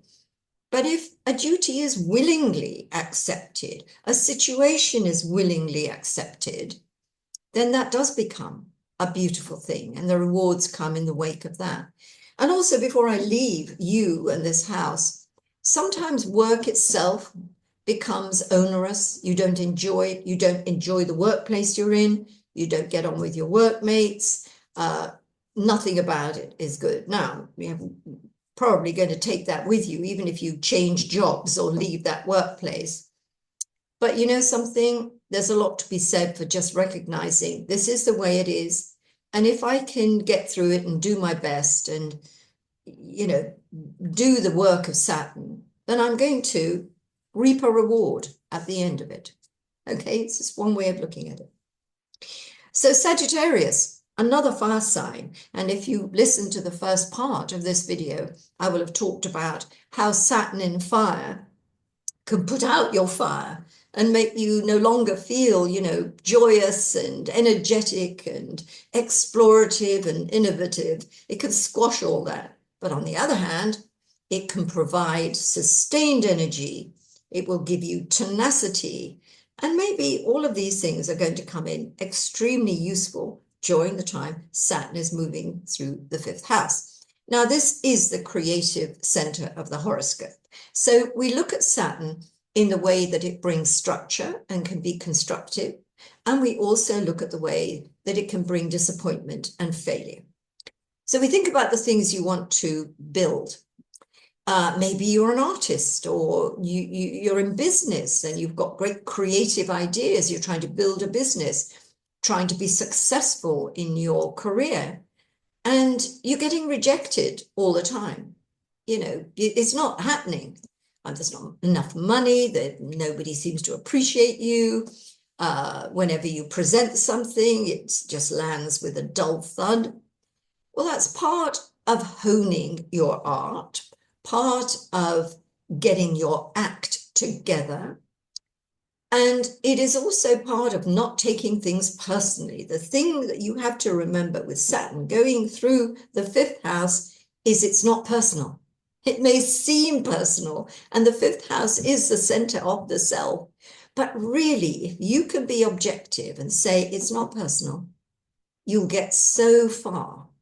And there are weaknesses in everything that we may want to be good at in life. I mean, we're not born good at something.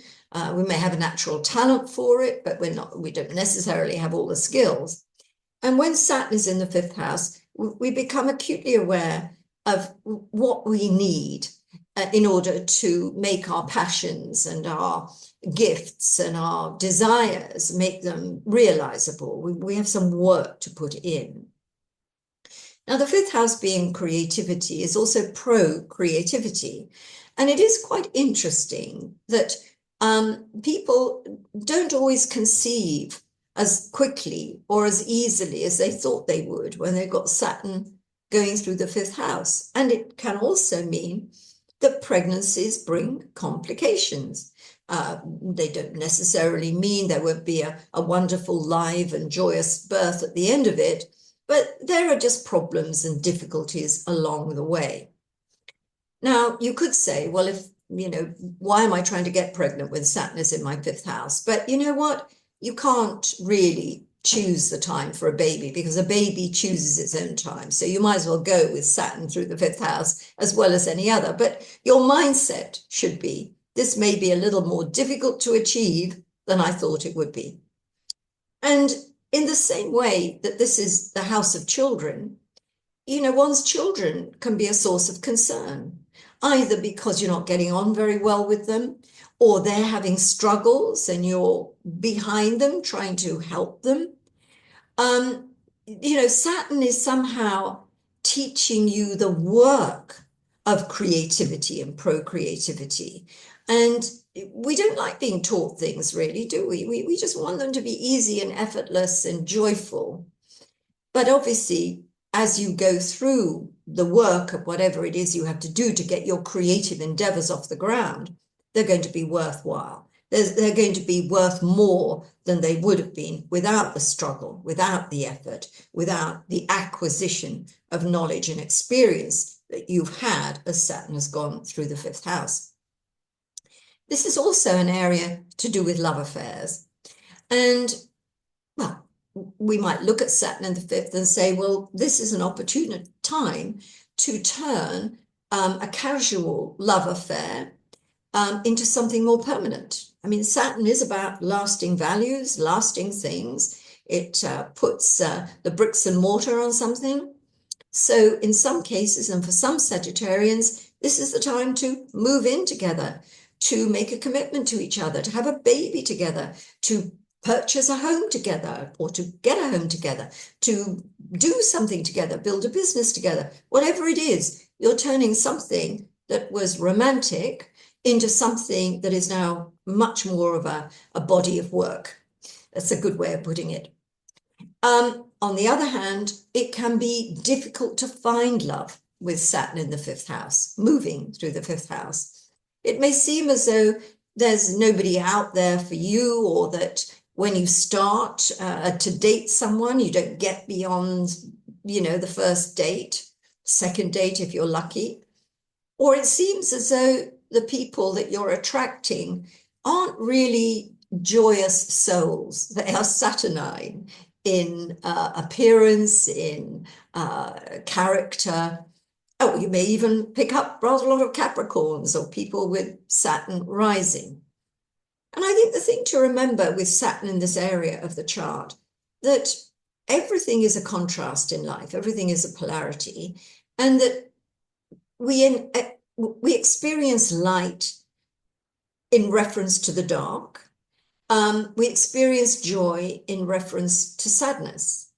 And when we've got Saturn moving through the fifth house, everything that we would want to take for granted and would think that was our natural right and was in our nature or was in our destiny, it doesn't work. It requires effort. You aren't getting what you used to get, which you took for granted. Things require effort now. And it is a maturing place for Saturn to be. So it is appropriate here to think about gravitas and what you achieve, what you come out at the end with of this transit of 2.5 years will be something very solid. You will have earned your spurs by the time Saturn has reached the end of its journey through the fifth house, this journey through Aries. So we come now to Capricorn. Capricorn, you are ruled by Saturn. You are Saturn's child. You were born to be the rock of the zodiac. Everyone else dumps on you. You are the person everyone goes to if they need someone to do something. And yeah, it's great to feel that you are that person, but it's also a bind. I mean, why can't, other people do things for you? Why can't you get the lucky breaks? Why can't you have time off for good behavior? But, Capricorn, life improves with age. And what can be and has been difficult when you were younger becomes strengths as you get older. Like a fine wine, Saturn improves, Capricorn improves with age. So Saturn in your fourth house, the fourth house is the base of the horoscope. It's where the roots of the horoscope are. And we look at those roots and we think this is what anchors us to life. But also our roots are our family, our ancestors. So it's a very, very special area of the horoscope. And with Saturn's dual purpose of strengthening and also revealing weaknesses, you can either add to your family, build stronger roots, have better, more durable family relationships and find you can put roots down, getting your first home, for instance, or investing in a property, all those things would be typical of Saturn in the fourth.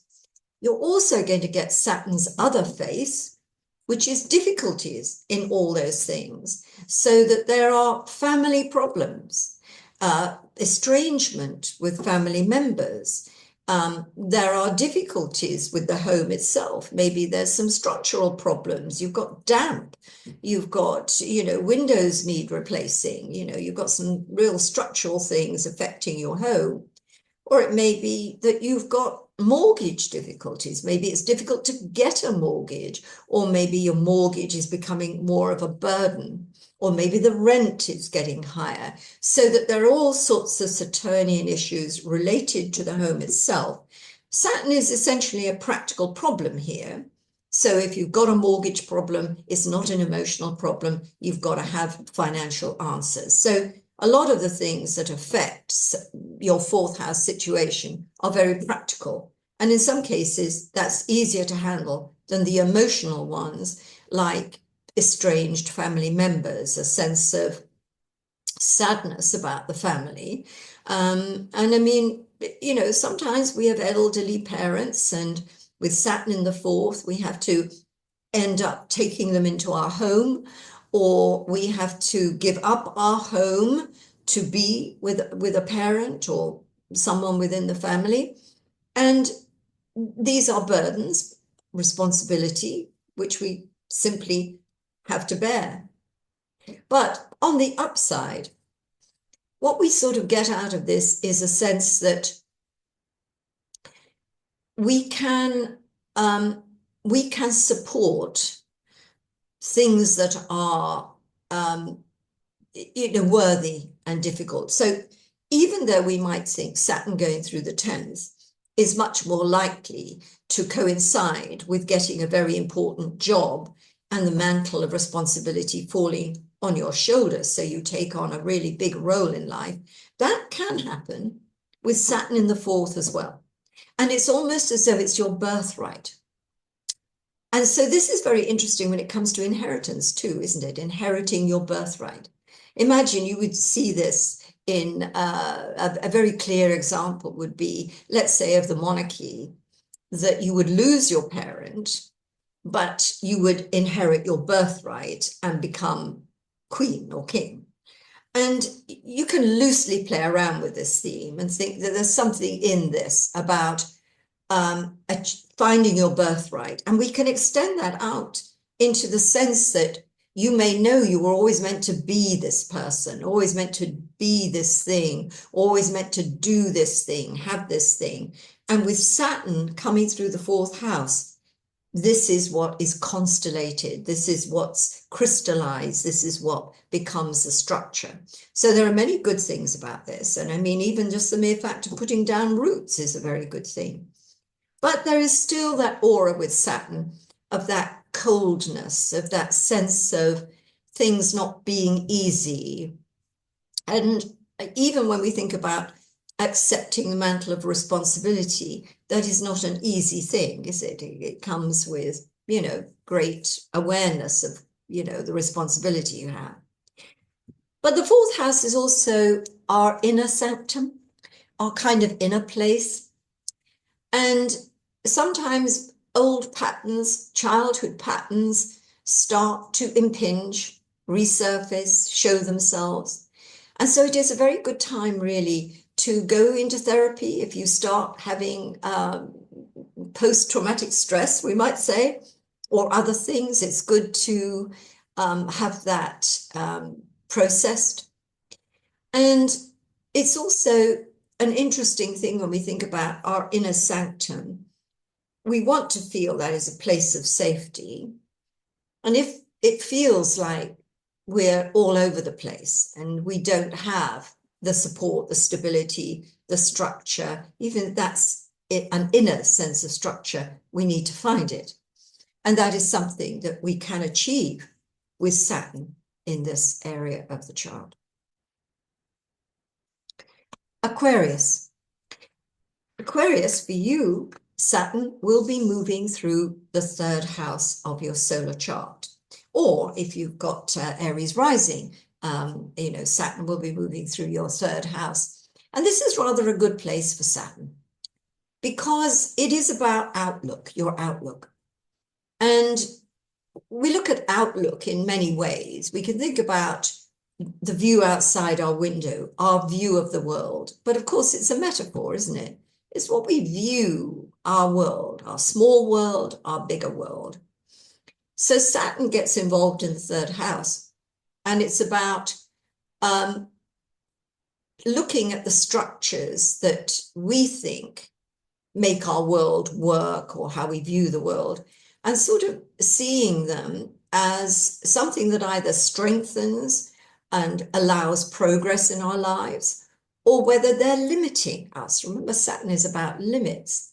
And sometimes it becomes obvious with Saturn moving through the third house that our perception of things is limiting us. We've limited our potential because of our beliefs. And that is really something you need to keep reminding yourself of. Periodically, if you're not getting where you want to go to, if things aren't working out for you, is it something about your beliefs and your patterns that is actually preventing that from opening up and being something that you can move into or accept, explore, whatever those words are, going to work for you? It's a good time to learn something that's going to take a lot of time to learn, to get letters after your name, to get a qualification. It's a good time to put in the work for the direction in which you want your life to go. And listen to that carefully because it will make sense to you. But at the same time, Saturn in the third house can make learning quite difficult. And I'm reminded of this when I've been working with clients who've either had their education interfered with, maybe because their parents moved to a different area, they went to a new school, they didn't fit in, they were on the wrong syllabus, and so, their teaching, their education wasn't what it could have been and should have been. It can also be something like lockdown, where, a lot of people, their education was thwarted. But it can also be that you don't get the right course, your choice of, the direction you're going to go in is maybe the choice you're making is the sensible one, or the one that other people want you to do. And you've put everything out on paper and you've thought about, oh, this is going to be good for me to do this. I'm going to learn about this. I'm going to take that exam. I'm going to go in this direction because that will guarantee me this, that, and the other. Whereas in fact, what you've succeeded in doing is not really addressing your passion and what would have been successful if you'd been allowed to follow it. So I think part of Saturn in the third house, while it does bring structure, and while you do want to apply yourself to getting qualifications or to building a good structure to support your life, what it can't be done at is the expense of your needs and wishes and feelings. They're just as important. And very often, if we made a decision and we've gone on a certain course and we've done our best to follow that course, because it isn't what we wanted with our heart, we fail. And I'm just throwing it out there. I think too, with Saturn in the third house, there can be some very practical issues that happen in your neighborhood. It can either be that you've got a lot of construction work going on around you, and that means you're not at peace. Or at some point, there is some issue with what's going on in your neighborhood, and it impacts you. Is it that your neighbor keeps crossing your boundary? Is it that the council have done something? There's just something about where you live, where you operate, that's going to be Saturnian. It's something like bureaucracy. It's something like upsets happen to where you live. You have to do your best to get on with your neighbors and your siblings when Saturn is moving through the third house. Because often relationships break down with your nearest and dearest siblings and also with your neighbors. Sometimes it's nothing you can do about it, except wait for things to work themselves out. But what I would not recommend is going into litigation, whether Saturn's in the ninth house or the third house. Litigation is the worst thing, because you will almost certainly lose, or even if you win, the costs, financial and otherwise, will be huge. I think last, what I want to say about Saturn moving into third, because it's not a bad area to have, Saturn going through. And if you're an Aquarian, or you've got Aquarius rising, there's quite a harmony between Aries and Aquarius. What I would say is that you have to be careful not to become rigid about things, because the rigidity of thoughts, of opinions, of belief systems, of actions is going to hold you back.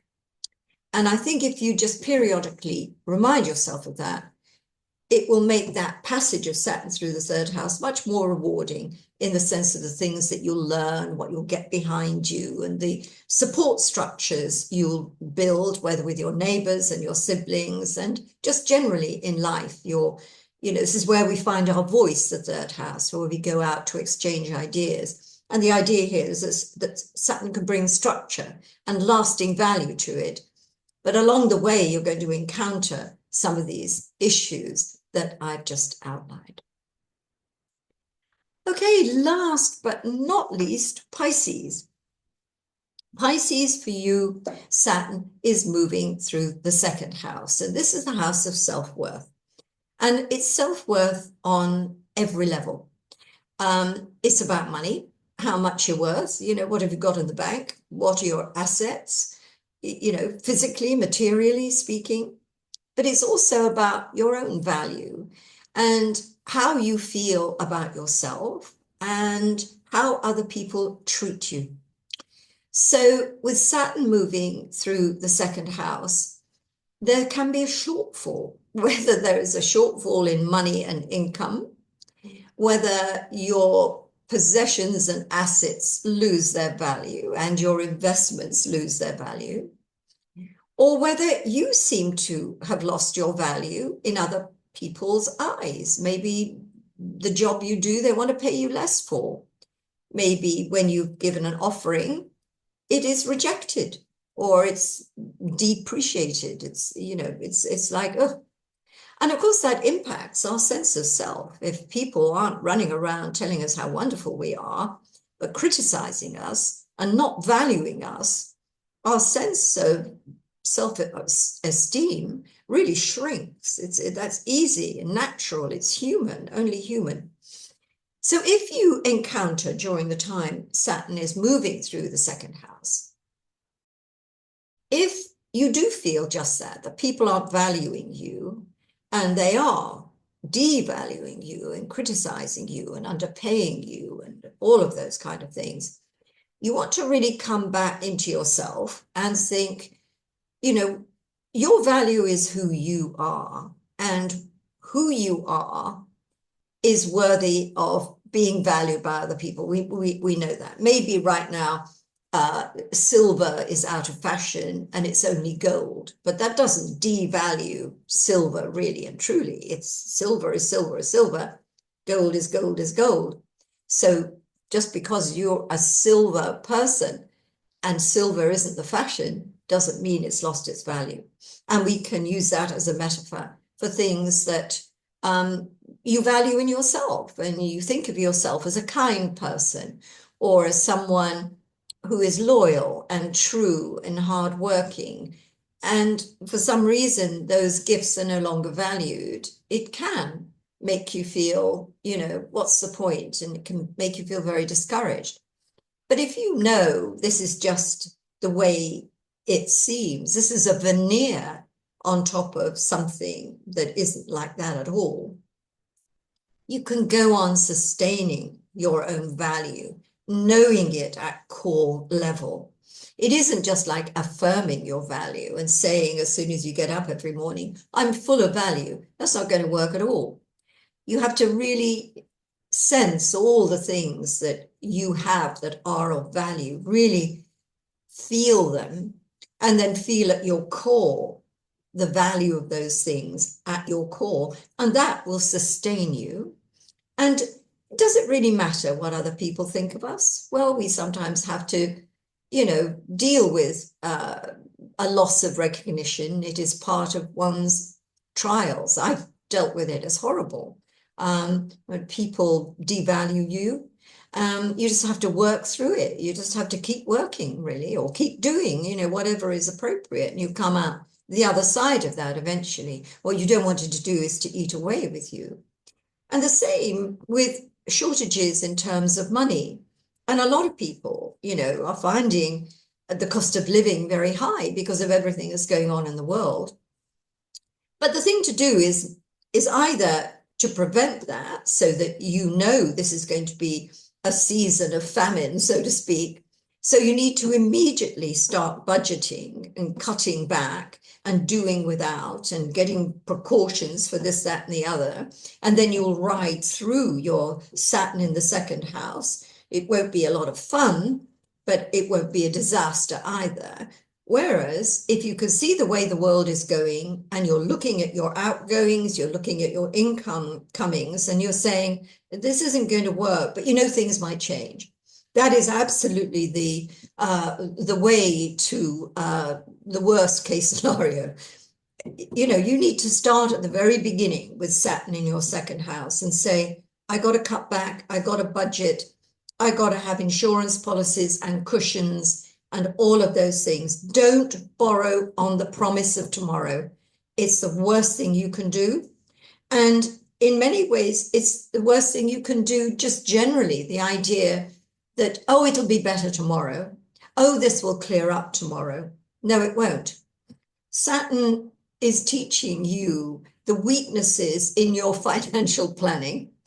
And it is also teaching you the weaknesses in your sense of self as well, where you need to strengthen your sense of self. And, in a way, Saturn has been in your first house for a while because it's been going through Pisces, and it has set you many tasks.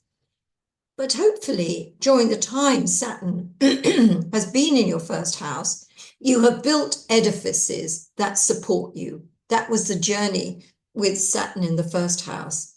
And so that as Saturn moves on through the second house, you've already got the structures in place which will last you, support you, and stabilize you. And the other thing to remember is that even if we do feel, especially if we're married or we're in a relationship, that it's two people, and sometimes we can rely on another person to support us when we need that support, that it isn't always guaranteed. And that if our partner isn't supporting us and we're not getting the support from other people that we had hoped for, rather than complain and blame, we bring it back to ourselves and think, okay, this is just the way it is for now. This isn't a condemnation or, how things are going to be for the rest of my life. But for now, I've got to be where the buck stops. I am going to have to generate stuff on my own. I am going to have to carry the weight. And that will really prevent, I think, some of the less positive things happening in relationships where we feel so unsupported by someone that the whole relationship, which otherwise would have been stood us in good stead, we haven't ridden out that storm. So Pisces, you are the last sign, and with you come the end of my video, but also the conclusion, where I have a sort of few words on everything that I've discussed. And it's been a long video. And I think in many ways, isn't that entirely fitting of Saturn? Saturn, the planet of time. Everything takes time with Saturn, including this video. But over the years, I have really not come to change my mind about Saturn, but I have come to seek and recognize and accept the goodness that he brings us in life. And maybe this too is about age, that I can see more often how Saturn is that gatekeeper, how Saturn is both preventing us from running before we can walk, for doing something that is not in our best interest and not in our destiny, but how if we've earned our spurs and through the process of time, we have acquired wisdom and gravitas, humility, all those things, then the gate will open. And I think looking at Saturn that way and seeing him more as a wise and guiding figure, we manage the Saturnian challenges that come our way a whole lot better. So thank you for being with me. And I look forward to seeing you next time. We'll be doing other things, but one of the things on my list is definitely the Saturn-Neptune conjunction. Bye for now.